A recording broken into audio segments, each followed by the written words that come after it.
Hey everybody, happy Monday. This is Meredith here answering your Sana Q&As.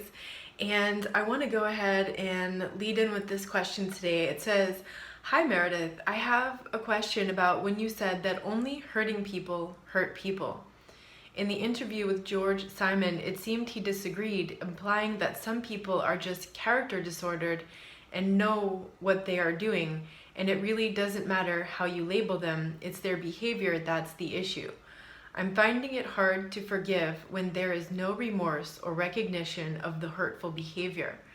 But I have taken back my power by no contact. Is forgiveness required?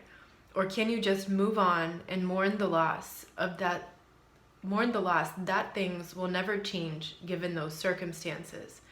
So great questions. And here's the thing, science is showing that like 4% of psychopathy seems to be genetic related, meaning that they had this gene and doesn't matter what happened in childhood, the gene caused the person to be a psychopath, which means 96% of it seems to be more of an epigenetic factor. Epigenetics is a new field of science. I highly recommend checking it out. There's a book by Dawson Church. It's called The Genie in Your Genes, and it's really empowering to learn about it, to learn also Dr. Bruce Lipton, The Biology of Belief.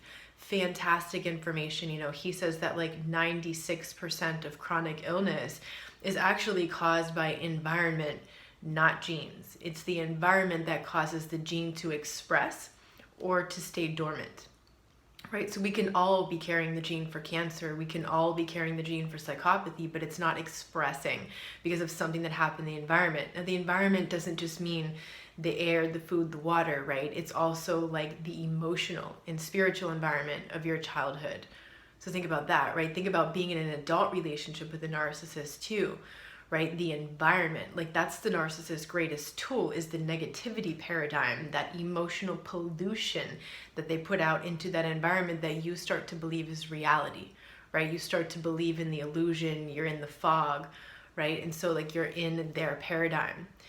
So, given that, how the environment I think has a lot more to do with it. Yeah, I do believe that hurt people, but not every person who's hurt hurts people. And having been abused is never an excuse to abuse people, right? I truly do believe that, if you look at all the psychopaths, sociopaths, narcissists, borderlines that you've met in your life, usually they had something traumatic happen in childhood. Maybe they didn't recognize it as so traumatic, but they said something and you were like, wow, that must have been horrible. And they were like, yeah, it's no big deal. They're just in denial about it, right? But usually something awful happened to them. Again, it doesn't mean that that's an excuse for them to abuse you or anybody else. It's never, ever an excuse.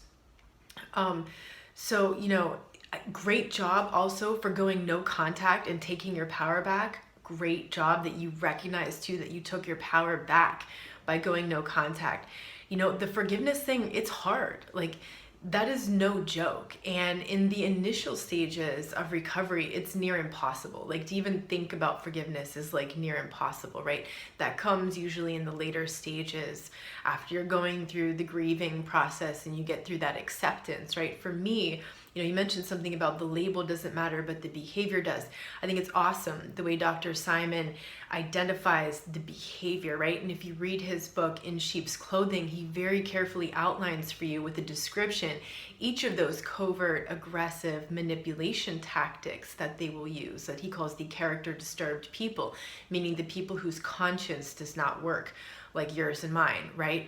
Now, when I say put the label on, I think it's very important to understand the behavior, because the behavior is how you recognize the person. That's how you recognize the character disturbed person, right? And generally, they don't change their behavior. They generally don't. He offered some hope for that, and I'd like to believe in that. I have yet to see one of them change. I have yet to hear a story of one of them that really changed long term. I'm not on board with that. However, when I talk about putting the label on the person and why that's important, I believe that's important for that final stage of acceptance. Coming through that grief process, the acceptance is what sets you free from the trauma bond, from the Stockholm syndrome, from what they call insane insanity, when you are still loyal to this person who's abusing and using you and manipulating you, right? So I think it's both. I think it's all of that. I definitely agree with what Dr. Simon is saying, and I believe in, what Dr. Patrick Carness talks about in his book, The Betrayal Bond. That's another great book. I should do a book review on that soon. I'm going to put that on my agenda.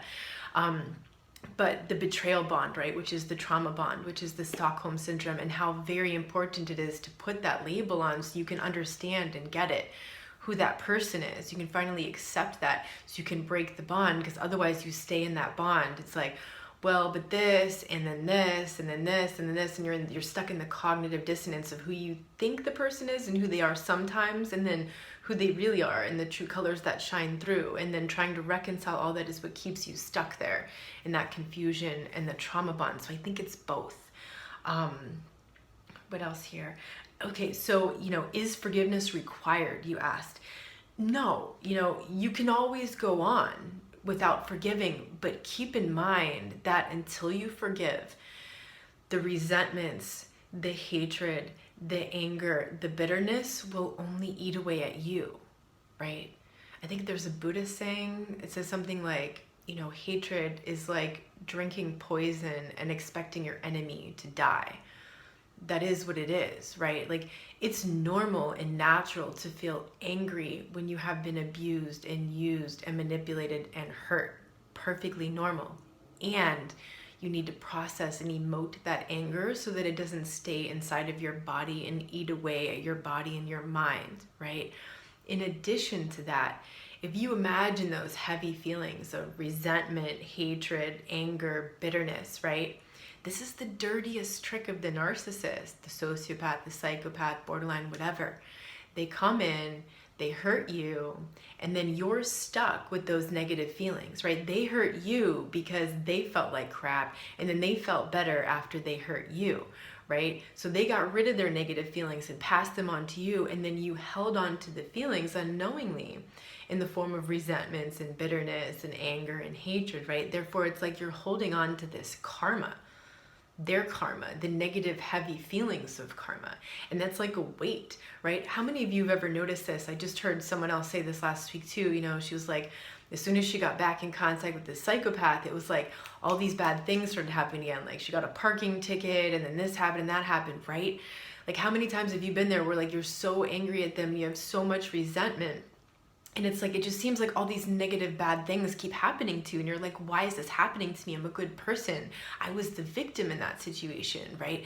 That's why. It's because you're holding on to that negative karma. That's the dirty, dirty trick they play. They get you to take responsibility for their karma.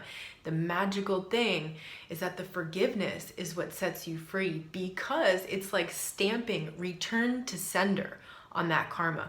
When you truly forgive that person, that goes back. It goes back to where it came from. It's no longer yours. You don't have to hold on to the resentment, the bitterness, the anger, and the hatred. You've worked through that, right? The forgiveness, you can't force it. It's like you can't force yourself to forgive someone. You'll be fooling yourself into thinking that you did. It comes spontaneously. It comes naturally, just like that acceptance phase of the grief process, which sets you free from the trauma bond.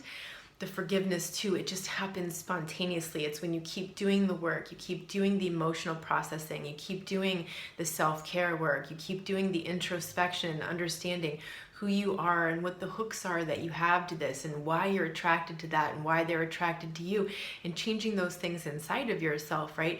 And working on letting go of these emotions, on processing, the flashbacks that you're having, and what strengths and what lessons can you extract from those situations and carry forward with you in life like a treasure that then births this new sense of purpose in your life. The forgiveness happens naturally along that way. In my Sana 12-week series, I mentioned the forgiveness in the second week, but we didn't really work on it until the very end. I think it was like the second to last week, on week 11, right? I saved it towards the end because it's like you have to go through all these stages before you can even get to that point where you're ready to forgive. And, don't beat yourself up if you can't forgive right now. Understand that you're still trying to resolve something. You're still trying to process and understand the hurt that you feel. And it's normal and natural for you to feel that way. And you can change that by continually doing the inner work so that you can let go of that over time. It's not like you just hit the button and decide, okay, I'm over it, I'm moving on. It's not that easy, unfortunately. It's the grieving process, and it takes time and it takes work. It's not just the time, you actually have to do the work too. And it sounds like you are doing the work, so that's awesome. You know, and in the 5 stages of grief, it's not linear, right? It's not like, well, it starts in denial and then it goes to anger and then bargaining, then depression and then acceptance. And it's just this real clean cut linear process. It's not.